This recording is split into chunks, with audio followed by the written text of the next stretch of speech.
You ever wake up on a hot summer day, go to turn on your garden hose, and realize you've got no water? That's exactly how my weekend started. I thought maybe it was a busted pipe or city maintenance. But when I walked outside to check, I heard something strange next door, splashing, loud music, and laughter. That's when I saw it. Karen, my over-the-top neighbor, had somehow managed to set up a full-on backyard pool. But it wasn't just the inflatable kind, no. This was a full above-ground setup with deck chairs, string lights, even a Bluetooth speaker blasting pop hits. And here's the kicker. It was my water line keeping her party going. At first, I couldn't believe it. I stood there blinking, trying to make sense of what I was seeing. Did she actually tap into my water without asking? Without even telling me? I walked over to check my side yard, and sure enough, there it was. A makeshift connection running from my outdoor faucet, snaking under the fence straight into her yard. I was shocked, angry, and honestly, a little impressed at the audacity. But more than anything, I knew I had to do something. And fast. I tried talking to her first, calmly, just to give her a chance to explain. But Karen, she brushed me off like I was the problem. She said, "It's just water. You weren't even using it." That's when I decided if she wanted to act like it wasn't a big deal, I'd show her just how serious it could get. Let's just say the party didn't end the way she expected. So what did I do? Let's just say I rerouted that stolen water, lying somewhere a little ... messier, and right in the middle of her big pool party. You'll want to hear how it went down. Now let me back up a little and explain how we even got to this point. Karen moved in about 6 months ago, and from day one, she had this attitude like the whole street revolved around her. Loud phone calls on speaker outside, blocking people's driveways with her SUV, and complaining about anything that didn't go her way. The rest of us neighbors mostly just kept our heads down and tried to stay out of her path. I should have known something was off when she started asking odd questions about utilities and plumbing a couple weeks back. She made this offhand comment like, "It's crazy how all these homes share the same water pressure." And I didn't think much of it at the time. Then last week, I noticed my water bill was weirdly high, way higher than usual. I figured maybe there was a small leak, so I checked inside, nothing. But when I checked the hose connection out back, I saw the faucet had fresh tool marks, and the area looked disturbed. That's when I got suspicious. I decided to keep an eye out, and sure enough, a day later, her pool magically appeared. She didn't ask for permission. She didn't say a word, just helped herself like it was no big deal.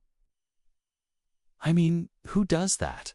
And to make things worse, she was throwing a party that Saturday, some big pool bash with tiki torches, a bouncy house for the kids, and at least 30 people expected. She even handed out printed invites around the neighborhood like she was doing us a favor. So here I was, stuck with a jacked-up water bill and no water pressure while she played queen of the cul-de-sac. But I wasn't just going to sit there and take it. Oh no, I had a plan. To plan that would turn her perfect little party into something ... unforgettable. I spent the next couple days quietly figuring out exactly how she hooked into my water. Turns out, Karen had hired some shady handyman to rig up a splitter on my outdoor faucet and ran a buried hose line right under our shared fence. It was hidden just well enough that you'd never notice unless you were looking. That explained everything: my water pressure dropping, the spike in the bill, and her sudden ability to fill up a massive pool in 2 days flat. What really got me, though, was the nerve.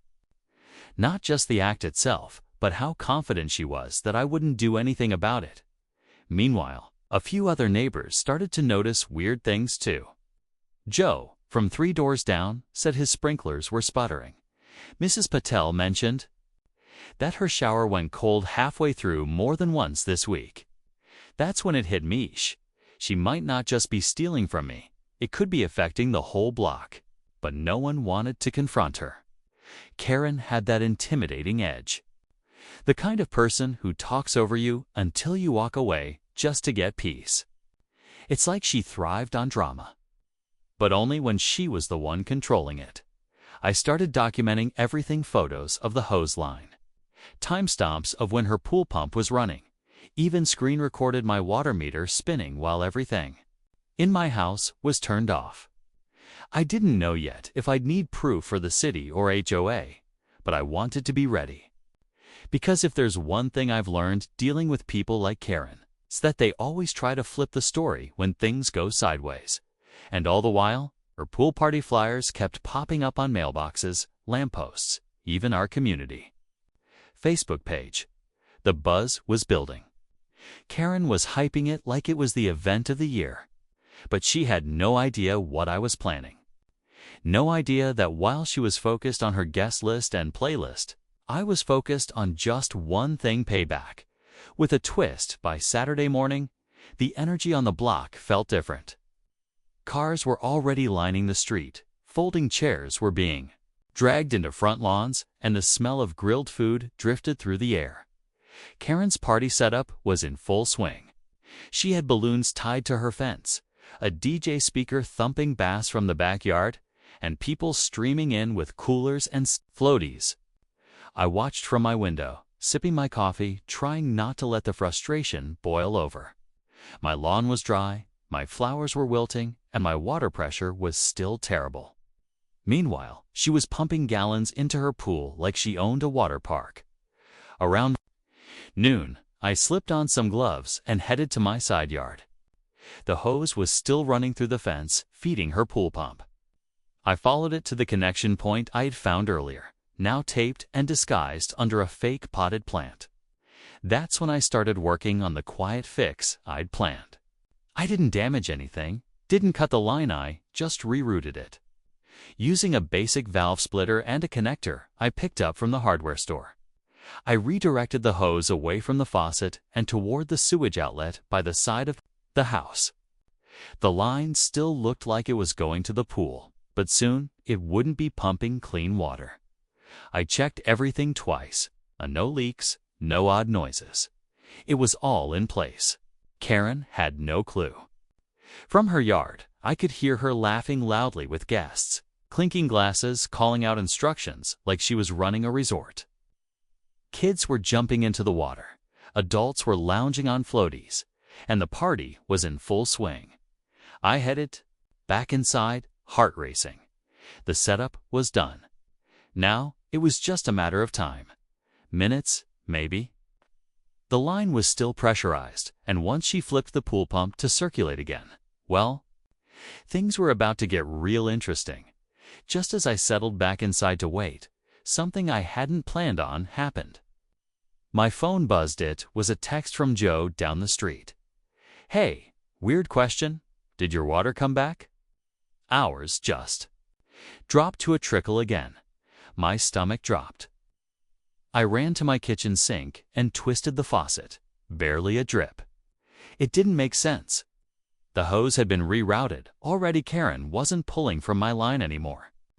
Or so I thought. I rushed outside, following the hose from the splitter again.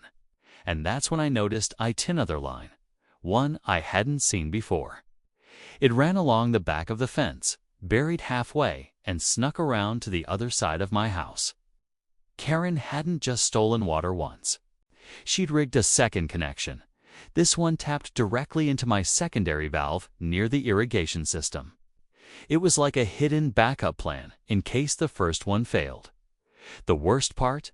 It meant that even after I rerouted the main hose, she was still draining my line the whole time. I felt a mix of panic and disbelief. This wasn't just lazy entitlement anymore. This was calculated.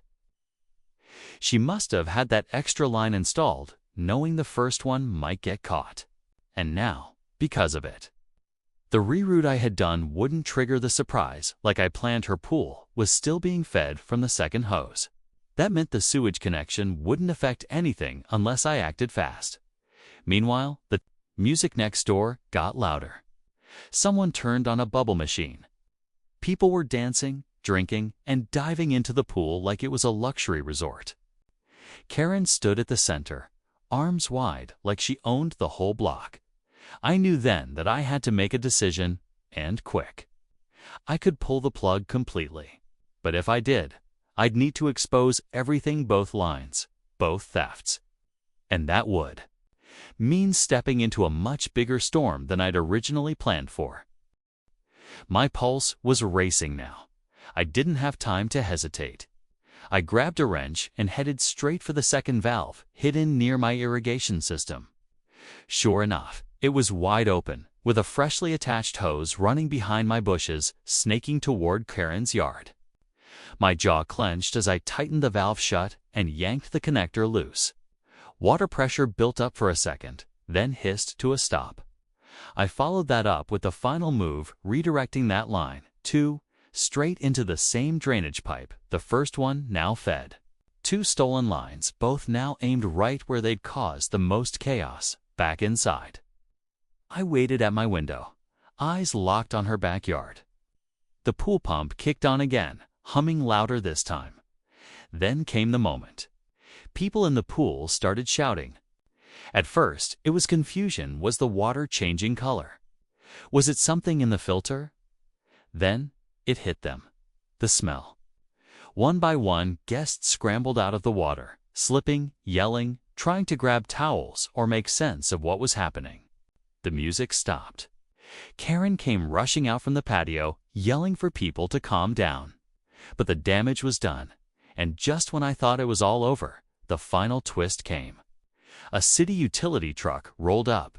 Turns out, my earlier complaints and all the water usage records I'd gathered had triggered an inspection. The city worker knocked on her gate just as she was mid-shriek.